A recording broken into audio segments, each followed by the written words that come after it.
So the lights went on at 4, and you're back to normal there. Yeah. There you So go. I spent a lot of time tweeting, and especially about the Zimmerman thing. That was big news last night. Hannity with a coup. Yeah, big. With a coup, getting an interview with George Zimmerman, and very open and honest. The lawyer barely stepped in for anything. Right. And Sean was asking him questions about everything, every subject that people have been asking questions about. I saw a guy that looked very composed. He comes off looking a lot younger and a lot more less threatening in real life than he does in his mugshots and the pictures the media has shown. Very articulate, not a tough guy, and what he was saying seems to jibe with the evidence that has been made public so far. And I honestly, sincerely think this guy's walking. I think he's walking, and I don't even think it's going to be fucking close. He said he was didn't he say, I'm only reading quotes, but that he was walking? No! And, well, technically he was told to stop by the police. But he kept God, how many times I have to answer that fucking thing? People are really dumb. They just don't know what the fuck. You know, the police told him, do not follow. No, they didn't. No one fucking even said that. The 911 operator says, we don't need you to do that, when he said he was going to follow Trayvon to see, where he's going. He's a neighborhood watch guy. Right. Now, where did they confront it? Where did Trayvon confront him? Because I always thought, it looked like they had obviously a fight, but that Trayvon probably just fucking popped him. Because if he's telling the truth. Well, why don't we go through on the phone. Why don't we go through the audio? We could do that. Sure. And then we can fill in the blanks here. Sure. George Zimmerman and Hannity in a hotel room, right? Hannity went down to Florida? Yes, he did. He went down to Florida and interviewed George Zimmerman. How'd they secure him in a hotel room? Oh. It was all top secret, I'm sure. Yeah. Zimmerman says he wasn't afraid of Trayvon and explains what he was saying on the phone that sounded like coon. Oh, right. Oh. You said in that tape, something's wrong with him. He's checking me out. I don't know what his deal was. So it's almost from the very beginning, you felt. Are you saying on that 911 tape that you felt threatened at that moment when you said that to the dispatch? No, not particularly. What did you mean with, I don't know what his deal is, he's checking me out? The way he was coming back, and I was on the phone, but I was certain I could see him saying something to me, and his demeanor, his body language was confrontational. There was a controversy from early on, George, where there was some in the media that, quote, hired expert voice analysts and on certain networks, and then they ended up having to recant and rescind their analysis, where they said these, quote, expletives get away with this all the time. Do you remember what it was that you said specifically on the tape? Punks. Punks. It was not a racial epithet of any type. No, and I can tell you that when the police played it for me in the station, it was clear as day. Really? Punks and coon don't sound similar at all. Punks. I'm just throwing that in my head. Punks. Yes, punk. How does that turn out to sound like coon? What's it coon, yeah? Then it sounded like cold. It's cold. Yeah. Wait. Yeah. Oh, wait. Did we have that? Can we find that, Sam? It's I want to hear the original clip now. Yeah, Zimmerman says now that coons. he's saying it was punks. Because coons is what they thought it was, but it wasn't. No. Then they thought it was something else. God, they really they wanted this to be a racial killing so fucking bad. Yes, they did. God, they behaved fucking repulsively. Yes, they The did. media really fucking behaved badly. All right, here it is. Mm-hmm. I don't know. I mean, I might have to find it. How long is that clip? 2 minutes. All right, yeah, you find it, please. Yeah. So we can play that. Yeah. I mean, he sounds very. It just sounds like a reasonable fellow during this interview. Sam's got it. Oh, here it is. Punks. Oh, fucking punks. Fucking punks. Wow, let me hear that. Listen to that. Wow, that's punks. Punks. Period. Fucking punks. That's punks. Yeah. It's amazing. So are people going to play this on the news today? Probably Yeah, I not. wonder if they are going to play the explanation. Probably not. Because they had a lot of fun playing it when they thought it was Coons. Why not play it now that it's been explained? Right. Yeah. That should be everywhere today. Everywhere. Holy fuck. I swear to you, when I said punks, I'm sitting here like, no way did you say punks. I heard something that didn't sound Yeah. like punks, certainly, but it's clear as day now. Play it again? Hold on. Yeah, go ahead. Yeah. Wow. Punks. Yeah. How did they get coon out of that? Because they wanted to find something racist. And when they said it sounds like it's hard to tell what it is. When someone tells you it's this, you go, oh yeah, it sounds like, because coon, when it said coons, I was like, oh yeah, it does sound like But coons. now I don't hear coon at all. I don't either. Was there a different version of that where the audio was a little... I don't know. I think that's pretty much it. always that has always been the audio, and the Yeah. news thinks that's coon. Yeah.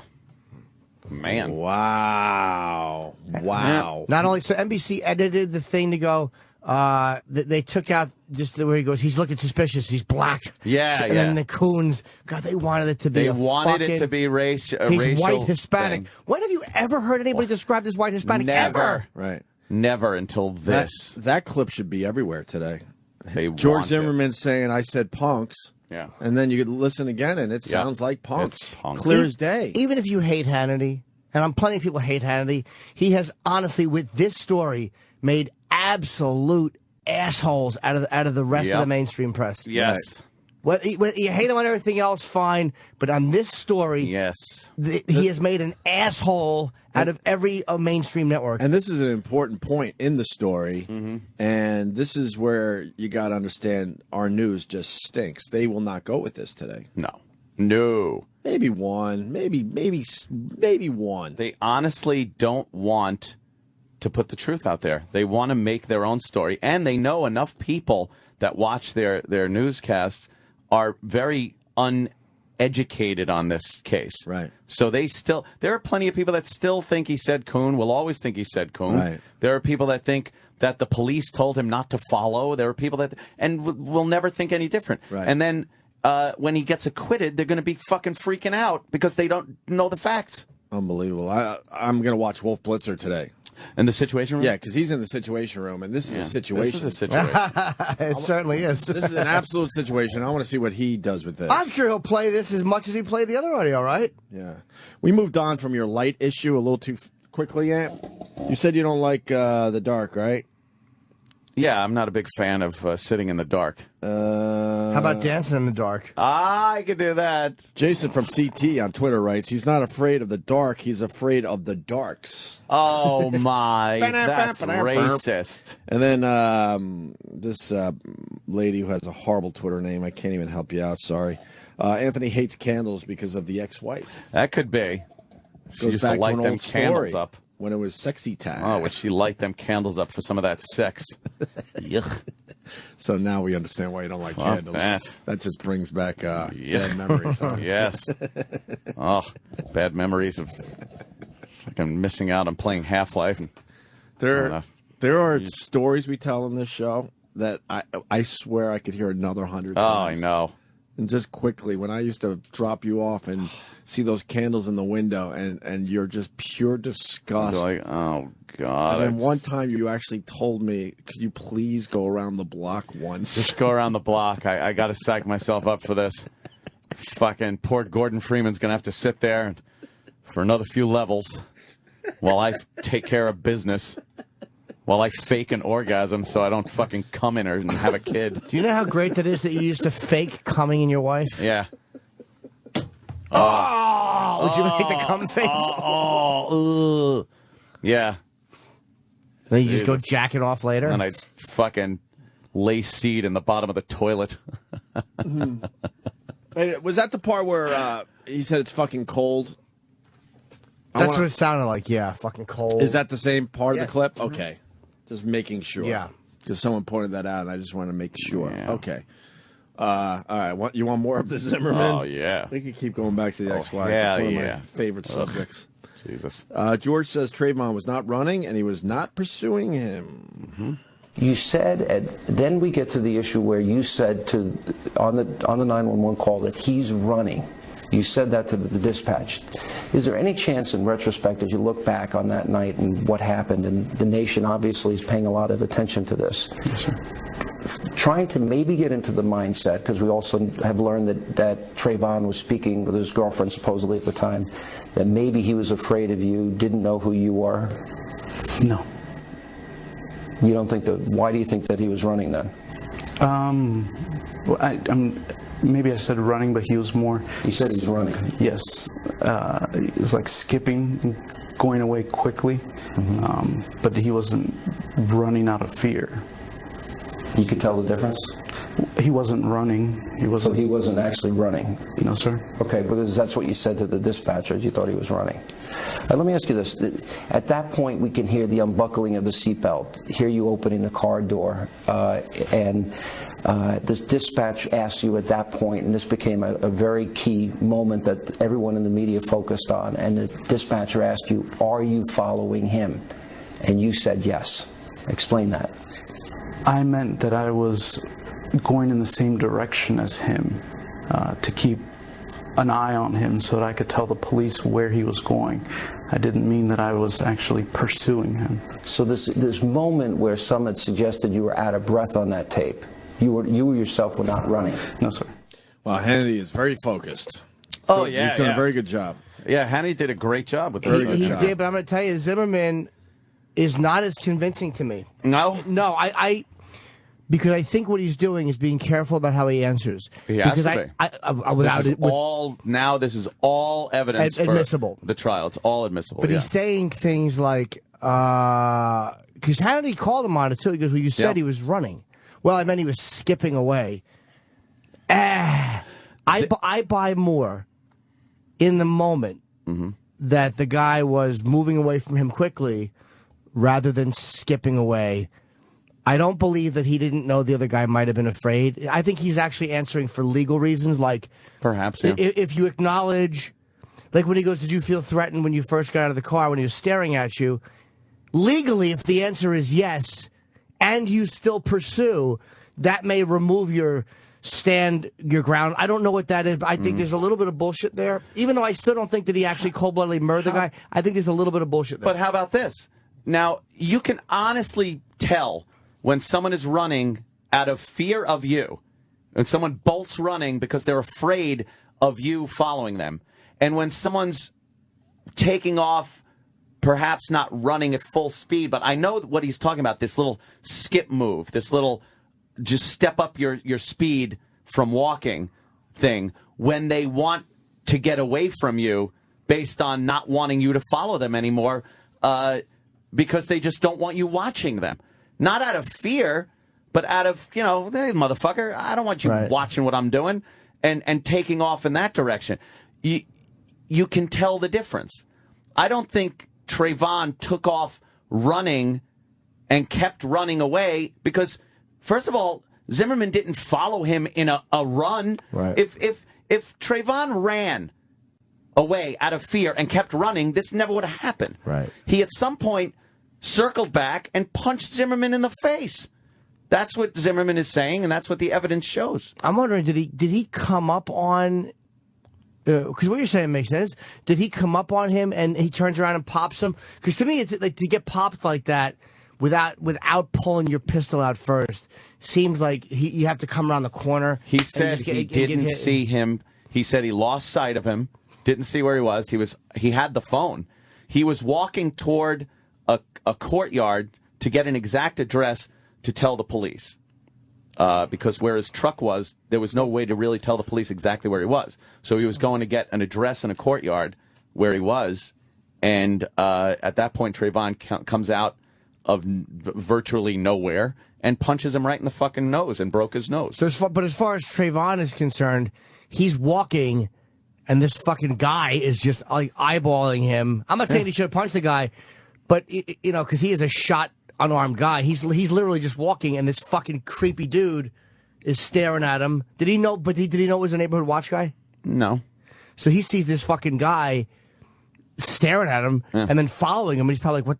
If that's how it happened, he's like, "What the fuck's this creepy guy follow me for?" Well, I would think if I was walking in a neighborhood that I didn't live in, and someone's following me, I would first assume it's probably somebody in the neighborhood that is wondering what the fuck I'm doing there. I would find it, like if I was in a neighborhood that I didn't live in, I found someone, and I thought someone was following me, and I didn't know they were neighborhood watch. Oh, yeah, I would be definitely fucking worried. I'd be worried. I would definitely be worried. Or angry. No, I don't know if I'd be angry. I mean, there had been break-ins in that neighborhood, and he was doing what he felt he had to do to keep some of these places from being broken into. I'm not 100% with Zimmerman, but I'm not. I don't. I think the evidence points to an acquittal, though. I think you're right. Whether you believe him or not, right. or that, I think there's enough there. There's enough evidence here, and he's credible enough, and he passed a lie detector test. Right. And the evidence taken at the time, and his injuries, and all this stuff put together, there's enough there to not convict him of second-degree murder. I think you're right, and I do believe that he got punched, and I do believe that his head was split. Like everything they've tried to disprove, I think actually did happen. I believe the violent, like the way I think Trayvon probably popped him. Yeah, and I think that he really didn't intend on murdering the guy. Yeah. I don't. There's just something about this lead up to the actual event that's annoying me because I think he's answering only to protect himself legally. And he's fucking dancing around what he knew was going on. There's something there that I'm not buying. Wow, amazing. He's using the media to try to get his point across instead of just being crucified in it for months. And if Trayvon was alive, he would be doing the same thing. Yeah. That's why you got to bring this to the court. There's just something about him that's bugging me in his answers. Well, let's continue. George says he didn't follow Trayvon after the 911 call. Mm-hmm. What did you do from that minute forward when the dispatch said, we don't need you to follow him? What did you do next? I walked across the sidewalk onto my street, Retreat View Circle, where I thought I would meet a police officer that I had called. So you did not continue to follow him at that point? No, sir. How long was it, George, after that you saw Trayvon again? Because you said you stopped, that you did not continue pursuing him. When did you next see Trayvon Martin? Less than 30 seconds. Okay, and so at that point, Trayvon is, all of a sudden you turned around and there he was. Yes, sir. What happened next? He asked me what my problem was. Expletive problem. Yes, sir. And I was wearing a rain jacket, and I had put my cell phone in my jacket pocket as opposed to my jeans pocket where I normally keep it. And I immediately went to grab my phone to this time call 911 instead of the non-emergency. And when I reached into my pants pocket, because that's where I keep it out of habit, it wasn't there, and I was shocked. I looked up, and he punched me and broke my nose. One shot. Yes, sir. So he said to you, you have a problem. Those were the exact words you used. You remember it? Do you have a problem? What's your problem? What's your problem? And you said to him, I don't have a problem. Yes, sir. You reached for your phone. I reached for it as I was saying, no, I don't have a problem. And at that point, you just got hit? He was already within arm's length from me. See, Uh-oh. this is the hard. That's hard. Uh-oh. Here's the hard part for that. That's a sticky point. Very sticky point. Yep. I looked up and he hit me. Like, literally, you're following this guy who you're suspicious of, or you stop following him. He reappears, and you look down because you forget where you put your phone instead of reaching for a pistol, which you have. Mm-hmm. Who in their right mind in that situation where, regardless of who you are, there's a conflict between two men in a dark. Yeah. You're aware and afraid.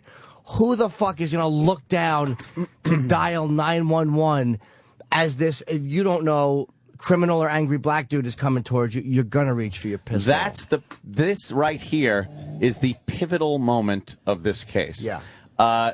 Did he go to reach for his gun? Trayvon sees that and punches him in the face out of fear that this guy's pulling a gun on him. Yeah. Or did it happen like Zimmerman says? Now, this right here is the moment. Here's the deal, though, that's going to be in the trial. there's no witness to this That's true. except for George Zimmerman and except for the physical evidence that's there, which shows that Zimmerman is beat up. It shows that Trayvon was shot at very close range after Zimmerman was beat up, obviously. Right. And Right. that's what they're going to have to work on, not a speculation that Trayvon might have thought he was going for the gun. That's a maybe. You got to go with the evidence. I honestly think Zimmerman's walking. Now, that's very sticky. Yeah, but right there. I simply, listening to that, Doesn't don't make believe sense. him. Right. Like, if he had said in this, like, just right there, legally or not, whatever the legality of it is, if he had said he was approaching me and I said to him, look, I'm armed, and he charged me, and that I would believe, because that's what I think most people would do in that situation. Nobody in an honest situation, or again, most you get to reach for a fucking phone to dial 911 because the guy's approaching you when you have a pistol. Who's going to reach for their cell phone? Oh, nerds, it's not in my pocket. Say, black fist in my face. Oh, thank golly, I have a gun. Oh, nerds. Come on, stop. All right, George talks about Trayvon seeing his gun and George calling out for help. When did he first see your gun? After we were on the ground, I shimmied with him on top of me, and it made my jacket rise up. And he being on top of me saw it on my right side. What happened after that? I felt him take. He had after he couldn't hit my head on the concrete anymore. He started to try to suffocate me, and I continued to push his hands off of my mouth and my nose, particularly because it was excruciating having a broken nose and him putting his weight on it. And that's the point in time when he started telling me to shut up, shut up, shut up. Why did he tell you to shut up? I don't know. We heard the screams on the one recording from a neighbor that was calling the police, and there's been some dispute whose voice that is. Was that your voice screaming, or was that Trayvon Martin's That voice was screaming? my voice. Absolutely. That was your voice? Yes, sir. And the police even said at one time they heard 14 screams. You were screaming that loud? Yes, sir. They'll be able to prove whose voice it is in court. I don't know. It's That's on been, the back of a tape. That's always been another point that is Right. Who knows? But yeah. I don't believe that's the first time Trayvon saw his gun as he was being attacked and it shimmied up. You're in a dark street and the guy's fucking pounding you. Right. I don't believe that he looks down if he's on top of you, beating you. I find it hard to. I mean, none of us have been in a fight in years, but you don't look down at the guy's waist when you're punching him in the face. And Trayvon was strangling him. Is there marks that prove this? Or smothering him, you're saying, hands over the face. Smothering him over Didn't he his say face. he had him around his neck at one point? No, I think he said he okay, was trying to okay. covering his mouth and his nose. Yeah, okay. Yeah. Well, how about we do this? We take a break, and when we get back, George talks about shooting Trayvon. George. This would be a good place to stop for the right. for the moment. I simply am having trouble believing some of this. It's the Sean Hannity interview with George Zimmerman. Hannity did a good job. I thought he was thorough. He did. He was thorough. He didn't come off as biased or anything. He's asking him all the questions and calling him out on a lot of stuff. I think anyone would stretch the truth, though, Jimmy. You know. Without, of course. Yeah. Okay. I don't believe he should be acquitted. I mean, convicted of second-degree murder at all. No. But I do think he acted more irresponsibly, and I think that I just don't buy that Trayvon Martin. Because you have to remember, this guy really was just going to get Skittles. Like he wasn't there doing anything wrong. He really was just fucking going to get something from the store. He had them. He actually had the stuff. And he was just going back to watch the All-Star game. You know, it's like, I just don't. I'm not saying that, it's not tragic. Yeah. It's not that mistakes weren't made. Maybe cases of mistaken identity, shit like that. But, if George Zimmerman felt his life was being threatened at the time, which evidence shows that could very well be. Sure. Regardless of what the actual truth of the matter is, unfortunately, he's going to be acquitted. I don't think there's no way second-degree murder sticks on this motherfucker. It doesn't happen. No fucking way. These prosecutors went too far. and they're going to pay for it by losing this case. And they're going to try to plea him down to what, manslaughter or something, and he won't take a plea. Maybe. I don't think he'll take a plea. I think he's got this fucking knocked. I think he'll be fine. All right, we'll continue with the audio in just a bit. Stay there. Sirius XM. And now, the Opie and Anthony Show. Let's get back to George Zimmerman. So we're talking about the interview he did with Sean Hannity last night from a hotel room somewhere in Florida. And now we're up to the point where George talks about shooting Trayvon. All right. Do you remember when you yourself reached for your weapon? Do you remember that moment? Yes, sir. Tell us about that. At that point, I realized that it wasn't my gun, it wasn't his gun, it was the gun. Did he say anything? Because you said he was talking a lot about the gun. Did he notice the gun? He said, "You're gonna die tonight," and took one hand off of my mouth, and I felt it going down my chest towards my belt, my holster. Ooh, sexy. And that's when I didn't have any more time. Do you think you acted more out of a conscious thought? I mean, I know these events happen very quickly. Do you remember consciously thinking, I've got to grab my gun? Or did you just do it? Was there a conscious thought that went through your head that you thought you were going to die and that you had to take this, you had to get your weapon and fire? I'd love to give you an answer. You don't know. It just happened so quickly. Mm-hmm. I simply do not believe him. Yeah, that's I don't. rough Again, too, man. I don't think he's a second-degree murderer. I really don't.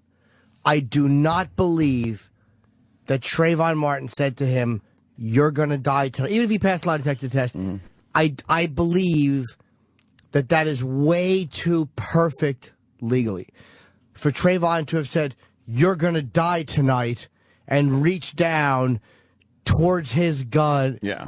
I don't believe him. It sounds like he's posturing for the course. trial here. And during of this course I interview. would too. Yeah. He's trying to save his own ass.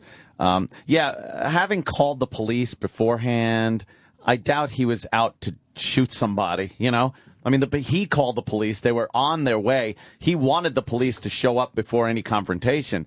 But now, you got a guy. All of a sudden, he's being confronted by somebody. I do think Trayvon knew he had that gun before he pulled the gun out. I do think now I do think he knew he had the gun. Or was he just getting his ass kicked and panicked? Like, again, I would too if I had a gun and Trayvon or anybody was beating me up. I'd pull it out. Right. Yeah, and maybe he just panicked and shot him because he was getting his ass kicked. You're going to go to the maximum that you can possibly go to. And if you have the gun, that's what you're going to do if you're getting your ass handed to you. I simply do not believe that Trayvon Martin said to him, "You're going to die tonight." If circumstances had been different, I just don't buy it. It just doesn't. It doesn't seem real to me. No. That everything he's saying is too perfect legally. Yeah. And just don't buy it. Well, let's continue. George talks about fearing for his life now. There was a bounty put on your head by the new Black Panther Party, wanted dead or alive. Yes, sir. Nobody's been arrested. Yes, sir. Do you feel your life is in jeopardy? Yes, sir. By the Black Panther Party? Amongst others, yes, sir. And you've had multiple death threats? Yes, sir. Look at what happened in this case because it became so public. Spike Lee is tweeting out what he thinks is your home address. The Reverend Al Sharpton and NBC News, tries to use this case to bring up the issue of racial profiling. What do you say to Spike Lee, who didn't know the facts of the case, they hadn't been revealed? What do you say to Al Sharpton and those that rushed to judgment? What do you think their motives were? I can't guess to what their motives are. I would just ask for an apology. I mean, if I did something that was wrong, I would apologize. This is going to come back to haunt him, by the way. Really? Why? Because he does, during this interview, apologize to the family. Now, a prosecuting attorney can make it sound like, hey, why would you apologize? Right. And then later on in the same interview, you say, if I did something wrong, I would apologize. you feel you did something wrong here, they will do that. You're right. They will use it. And his explanation will be, yeah, maybe I said that wrong. I was saying I'm sorry that your son is gone and that it happened. Right. But I'm not sorry specifically. But the jury will hear that. Yeah, they will. Yeah. And they will twist it. You're right. Yeah. George talks about being supported in prison. The prison population was very aware of your case being so high profile. Did they treat you differently? The inmates? The inmates, yeah. Yes. In what way? I believe that a lot of them personally know that sometimes the media doesn't portray things correctly. There was one instance when I was in the rec yard by myself, and in a window, a few inmates got together and just made a sign of strength to me. And yeah, but what color were they? Exactly. Isn't that important? I'd like to say the sisters didn't get to George Zimmerman. Hannity should ask what color were they? Yeah, I'm sure it was the white supremacists. Well, right. Well, the guys with fucking swastikas on their everyone shoulders. hangs out with their people in prison. So which group was it? Exactly. I don't think it was the black guys. Maybe the Hispanic guys. I don't know. I think it's important here. I don't know if Sean didn't ask. No. George talks about not being white. The narrative it seems they want to make about this case is that, and you could read the articles if you haven't already, it's a white guy that killed an unarmed black youth holding Skittles and an iced tea. What do you say to that? again, I appreciate you not rushing to judgment. I think that people assumed I was white because of my last name. And my father is Caucasian, my mother's Hispanic, but English was my second language, believe it or not.